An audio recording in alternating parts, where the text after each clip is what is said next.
Hi, as part of our work of representing the voice of business, I am delighted to welcome you to this, a new video series entitled Talking Thames Valley. We've invited respected journalist Andrew Peach to have conversations with a selection of our members who represent industries across the wider region and businesses large and small. They're going to share their stories of the challenges and opportunities that they and their clients are facing. And also we're going to be using it as part of our wider campaign to ensure that in an election year that the Thames Valley business community is recognised for its contribution to the wider challenges that the UK faces. Sit back and enjoy. My name is Tony Bellis. I am Head of Government Affairs for Europe, Middle East and Africa for a company called Solventum. And Solventum is the new name for 3M Healthcare. From April the 1st, 3M span off its healthcare business into an entirely new independent company quoted on the US stock exchange, and it's called Solventum. So we are alive and well. For people who are watching us, we're intrigued to know how big organisations work always. So people associate you with 3M, 3M with Bracknell. Why has this change happened this month? I mean, the timing is coincidental, but it's been in the making for about 18 months now. 3M is a conglomerate. It's a very big, complicated business, and analysts on the US stock exchange don't like big, complicated companies because they don't know how to measure them. They don't understand them, and the current vogue in the US is to try and separate these companies into constituents which are easier to manage, easier to measure. And that's what's happened in this instance. The healthcare business is fairly complicated in its own right, but it all serves the life sciences industry. So it was felt that that was an appropriate way to generate shareholder value, which is one of the things these analysts always measure. Absolutely. And is the company's activity particularly US focused, or is this just about the investment from the US stock market? It's a global company. Solventum operates in 90 countries around the world. And, the major thing that it does is look after patients in hospitals. We're a medical equipment company. Many of the countries in the Western world have an aging population, and the demands on their health systems, including the UK with the NHS, are growing and growing. So it's a great space to be in. And which bits of the operation happen here in Bracknell? Because that's what's always interesting to know, which parts of the company's activity are happening on our doorstep with local people involved. Yeah, well, the Bracknell entity is actually relatively small. 3M's head office for the UK and Ireland always was and always will remain in Bracknell. The healthcare head office, as it happens, was in Loughborough, and it remains in Loughborough.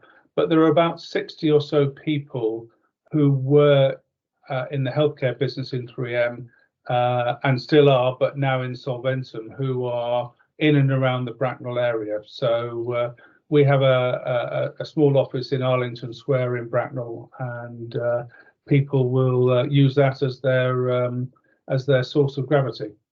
And you're a long-standing member of the Thames Valley Chamber of Commerce, I know. From your vantage point here, just give me your take on the health of the business sector, what you're in, but more broadly the business sector in this area right now.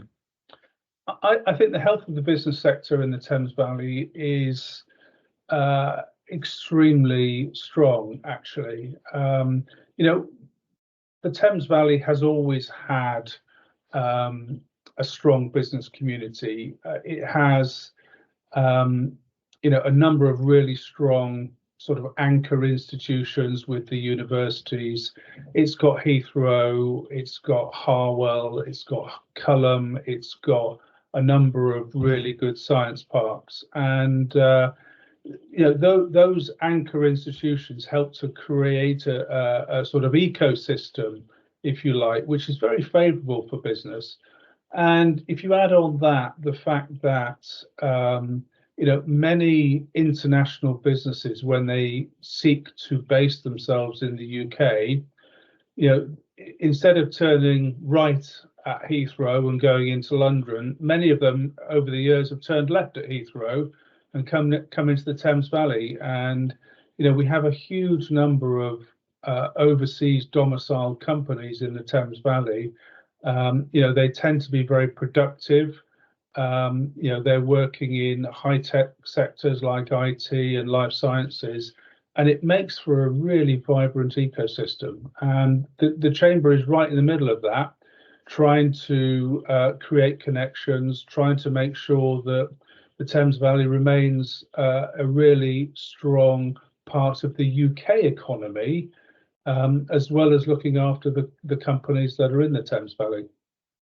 Now, it's not been an easy time for business. So what are the big challenges now? We've set the context that we're luckier than almost anywhere in the business environment we've got here. But what are the challenges right now?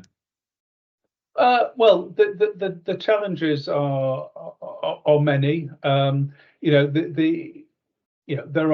There are challenges on a national and international level. There are challenges at a local level. I think many of the companies in the Thames Valley, look both ways in that sense, that they are in the Thames Valley, but they don't necessarily just serve the Thames Valley. They have a national perspective or an international perspective. We have, international headquarters of companies that are in the Thames Valley. So they look more widely. I mean, we are still, as a business community, trying to understand what the landscape looks like after the UK left the European Union. The UK government hasn't yet decided on its approach to regulation, for example, in quite a number of sectors, life sciences being one of them. More locally, we have quite a disparate legislative environment in the Thames Valley. In Berkshire, we have unitary authorities. In Oxfordshire and Buckinghamshire, we have two-tier systems. It makes for quite a sort of bitty environment. And, many of those local authorities have had to scale back their enterprise support activities because of priorities in other areas. The Thames Valley Chamber of Commerce has done a great job at stepping into that void and helping to nurture particularly small businesses and connect businesses so that they can learn from one another. I think, if we think to the future, one of the things that we want to ensure as the Thames Valley business community is that we can continue to be attractive for international businesses to base themselves here, and that it continues to be a vibrant and pleasant place to both live and work. And I think one of the challenges going forward will be to ensure that the Thames Valley continues to get its fair share of investment when there are pressures to develop other parts of the UK economy and spend money on infrastructure and so on there. Because the because the Thames Valley is a particularly important source of economic wealth creation, we want to make sure it continues to be that and doesn't get weakened by a lack of investment. The unitary authorities are really interesting. I work as a journalist, and they're actually rather simple to deal with. They're small areas, but we get that they're the council organisation that does everything, which is fine until you have to do it anywhere else, where it's organised differently, as you say, where you have to work out who's responsible for what. It's interesting what you say about the idea of government being tempted to put all its investment elsewhere. Because many people, I suppose, would say that was a good thing, good in terms of house prices, rental markets, not too much pressure on public services around here because people are all drawn here for employment. So there are benefits of infrastructure investment elsewhere, even to the Thames Valley. You're absolutely right, Andrew. There are, and I'm not saying that we want to starve the rest of the country of investment, but it is a reality that taxes paid and business rates paid in Thames Valley and the southeast of England, nothing like all of those are spent in the Thames Valley in the south of England, because there are needs to develop infrastructure and ecosystems in other parts of the UK. That's absolutely understood. But in the context of the next election and the fact that we may well have a Labour government, and many Labour seats of power will not be in the Thames Valley. There is a potential concern that there'll be an even greater hemorrhage of investment funds that go to other parts of the UK, and therefore potentially compromise the ability of the Thames Valley to remain a great wealth creating part of the UK. Everyone in business is focused on the UK election and the change that may or may not bring in terms of personnel and policy. I guess as a global business, you're thinking about the US election as well and what might happen in November. Yeah, the US election will be important and interesting for us, just like other US-based companies. But ultimately, we can't control what that looks like. We have to hope that we have a business-friendly administration in the US that enables us to grow and realize our potential, and that they engage constructively with the UK, with the EU on regulation, because the US and the EU and the UK have different regulatory environments for example, medical technologies.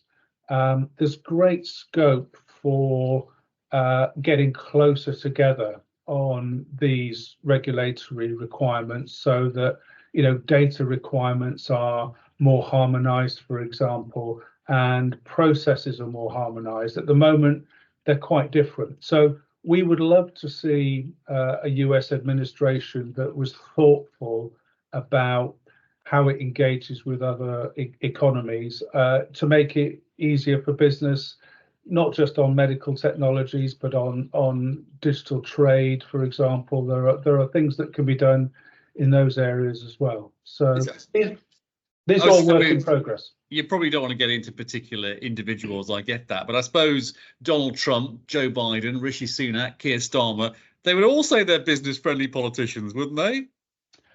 They probably would. They probably would. But the differences in emphasis, do make a difference. And actually, it may surprise you that I say this, but actually from an international business perspective, there hasn't been a great deal of difference between Donald Trump and Joe Biden, in as much as there was great emphasis placed by Donald Trump on America first, and actually Joe Biden hasn't shifted a great deal from that. Actually, he's been he hasn't been very embracing of China, for example. He hasn't been had any interest in entering into dialogue with the EU about trade agreements, or the UK for that matter. So many of the things that Donald Trump thought about and put in place haven't actually changed under Joe Biden. So their approach to business in many ways has been quite similar. And just bringing it back finally to the Thames Valley Chamber, one thing the Chamber does is amplify the voices of big businesses like yours and smaller businesses in this area, to try and get the politicians to try and communicate the message of what business needs. What should the Thames Valley Chamber be saying right now in that regard? What should it be? What influence should it be trying to have? I think, well, you've hit on one of the things I think Thames Valley Chamber of Commerce does particularly well. It's one of the largest of the chambers in the UK, and I think it has a really strong influence on the national British Chambers of Commerce. Ultimately, the British Chambers of Commerce would say that they are a strong leader in influencing national government, and actually, the British Chambers of Commerce takes its input from organisations like Thames Valley, the strong,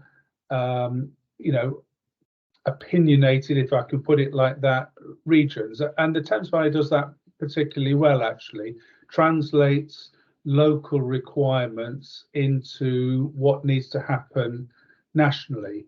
And Thames Valley has done a great job in championing things like trade regulation, and some of the costs and difficulties that came out of of Brexit on things like product regulation as well. They've done a great job. So I think we would want a central government that was receptive to the needs of business and engaged constructively with business, rather than handing down regulation that was conceived in Whitehall without very much business input. I think we all we need regulation, but we need it to be proportionate, sensible, and relatively easy and cheap to implement.